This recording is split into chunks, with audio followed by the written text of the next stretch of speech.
Well, I don't think it's ignored. I mean, I talk about it, and I do believe that the Canadian dollar, I think even as a reserve currency, I think some central banks mentioned that they were increasing their allocation to Canadian dollars. But, I mean, Canada is, in the scheme of things, it's relatively small.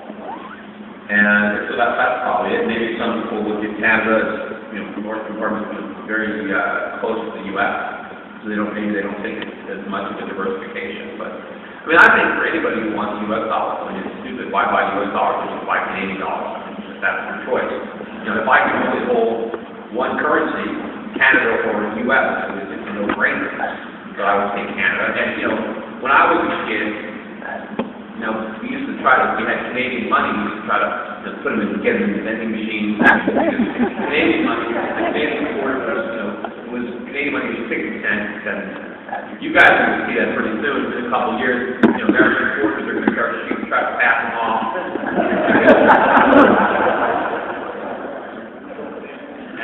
And it's going to take $2 U.S. dollars to buy one Canadian dollar, maybe three, maybe more. I mean, you can look at when the U.S. went off the gold standard in 1971, it only cost 23 cents to buy a Swiss franc. Now, the U.S. and America has to spend $1.06, $1.07 to buy the Swiss franc. And the Swiss franc has lost value over that time, too. It's just that the dollar has lost even more. But I think the next, 20 or 30 years, if we even have that long, it's going to be a lot worse. In fact, the dollar will lose as much value in the next 5 years as it has in the previous 30. So, I don't know. I mean, I think more people are talking about Canada. There certainly is, Canada gets the resource needs. There are a lot of people that want exposure to resources. And obviously, Canada has the resources. And, as energy and minerals become more valuable, that improves the Canadian economy because it improves their balance of payments. Everybody benefits, even if you're a business that has nothing to do with resources.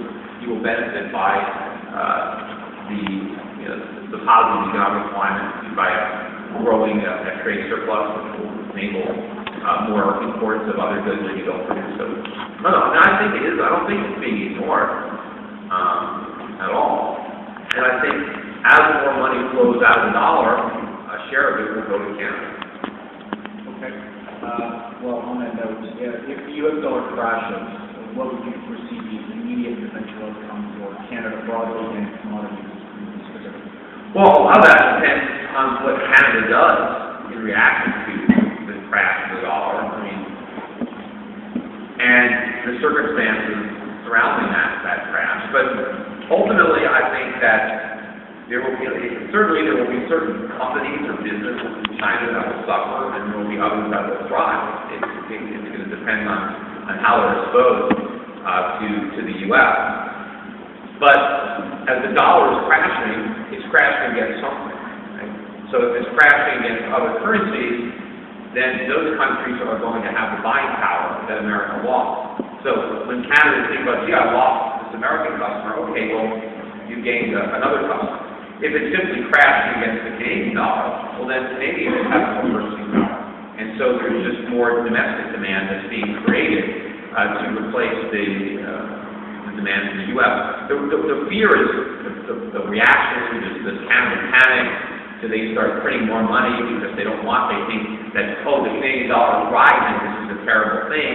It's not a terrible thing.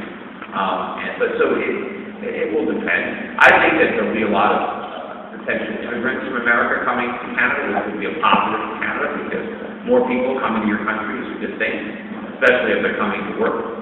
And generally I find that the people that leave the country are a lot more ambitious than the ones that stay. So you get the brighter, the harder working, you get the best of the Americans, and the worst they stay behind. So, and also, I'm up here in Canada, it's pretty cold up here. It's warm down in Florida.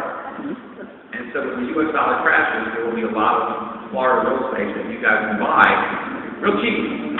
Maybe even high school kids will be able to use their allowance to buy it. So you can go to Florida to a retirement home for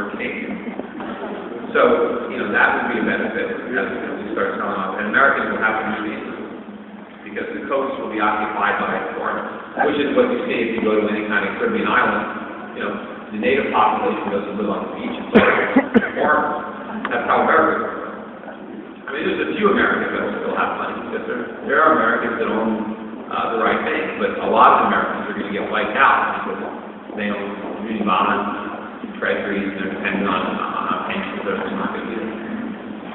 So the next question is a clarification question. Can you explain why borrowers are rewarded in an inflationary environment, and correspondingly we recommend them that we should leverage because of this? Well, I mean, it's a two-way story. A lot of it depends on what you're doing with that borrowed money. But the way borrowers benefit from inflation is it diminishes the value of what they have to repay. You know, if I borrow $1 million, and when I borrow it, $1 million is the price of a nice house, and when I pay it back, $1 million is the price of a pack of chewing gum. You know, what did I give the lender? He gave me the equivalent of a house, and I gave him back a pack of gum.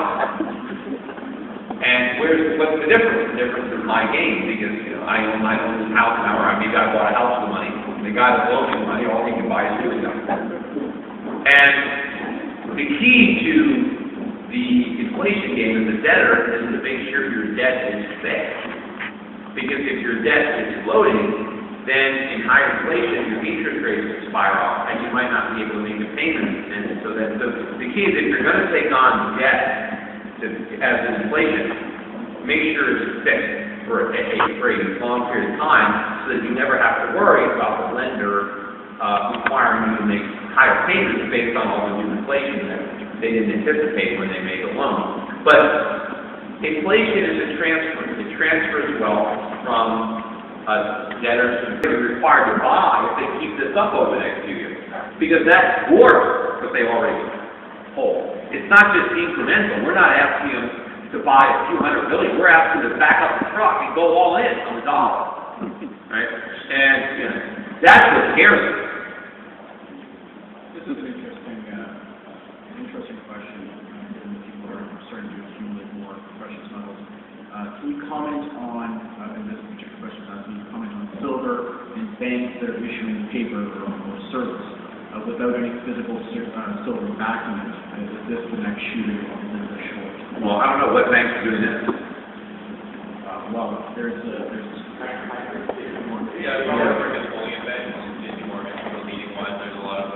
So people are buying silver from them, and they're getting a certificate that says we have silver for you, but they don't actually have it. They mention it.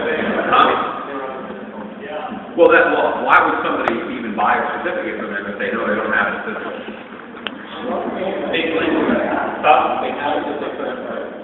Oh, they've loaned it out. Yeah, well, that is very dangerous because they might not get it back.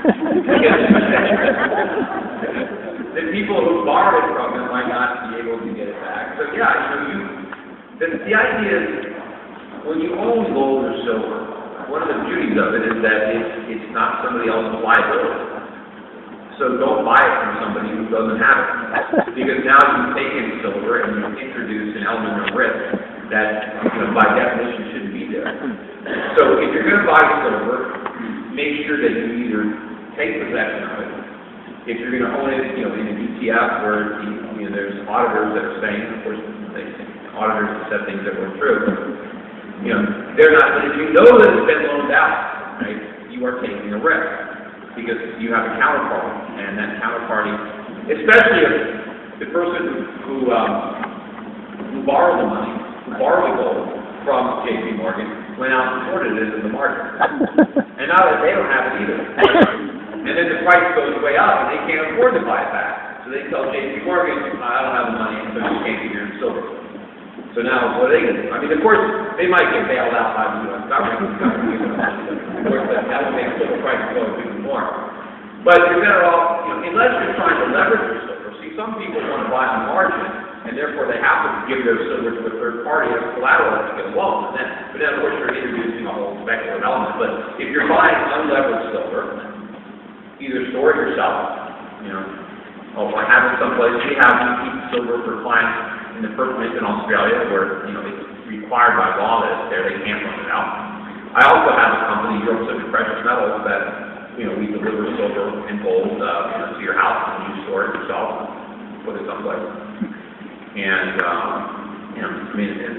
you don't want to buy it, from somebody who doesn't have it. You don't, of course, you don't want to get conned. There are a lot of people now that are buying these antique coins, and, people are paying, $2 for a dollar for the silver. You don't want to do that. You don't want to buy bullion, in coins or in bars, but you don't want to buy antique or collectible coins or rare coins. When you're doing that, you're making some salesmen very rich, because the markups are horrific. I'd say the markups can range from 20, 30% to 70 to 100%. And all that markup is the difference between what the dealer pays and what the client pays. And that's a huge commission. Of course, when it comes time to sell, the price has to go up dramatically for you to overcome that. And a lot of times too, the numismatic coins, numismatics can be good investments over the long run, the same way a baseball card might be, or a memorabilia, or an impressionist painting, or a stamp. But it's not a bullion investment. Just because a rare coin is made of gold or silver, when you buy a baseball card, you're not investing in paper. It just happens to be printed on a piece of paper. If you spend $20,000 for a 1-ounce gold coin, you're not buying gold. You're buying something that's rare and unique and beautiful. But the problem is when you need to sell it, somebody might not want that very unique, beautiful coin. They might only want $5,000 for it, even though the price of gold has doubled since you bought it. You might only go and get $5,000 for it because the price of gold has very little to do with the value of the rare coin. So, at what point would you consider selling gold as an investment? Well, I'm not considering selling it now. Of course, you don't actually have to sell gold. You can use it. You can buy things with it, and you don't actually have to go back to paper. You can take your gold and you can buy somebody's car. You can certainly use it as money. It is money. But when would I think it would make sense to trade money for paper? Well, things would have to be a lot different than they are now. Now, the last time we went from a bull market to a bear market in gold was in 1980, 1981. And a lot of things happened then, right? Paul Volcker, who was appointed under Carter, but really came to his own under Reagan, he raised interest rates up to 20%. Reagan came in, Republicans took the Senate, he came in promising to abolish the Department of Education, abolish the Department of Energy, government is the problem, markets are the solution, slashing taxes, cutting spending. So you had a combination of tight monetary policy and prudent fiscal policy. It didn't end up being prudent because we never got the spending cuts, but we got a lot of the tax cuts and we did get the sound money. And that combination of a tight Fed and government is the problem, market is the solution, that turned. And if you had recognized that, you could have sold your gold and moved into bonds and stocks and rode a 20-year bull market. Now, you probably wouldn't have sold gold when it was at 800, right? But you might have sold it somewhere between 400 and 500, which is where it was for most of 82, 83, 84, 85. Now, if you bought gold at 800, you're pretty much screwed. There's no way to get out and make money.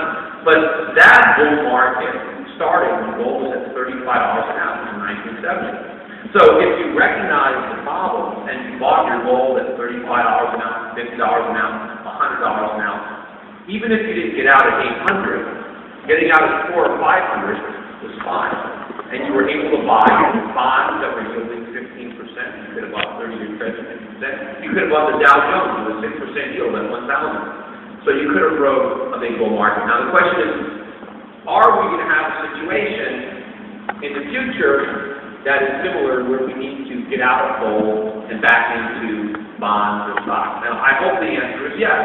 Are we going to know the exact top? No.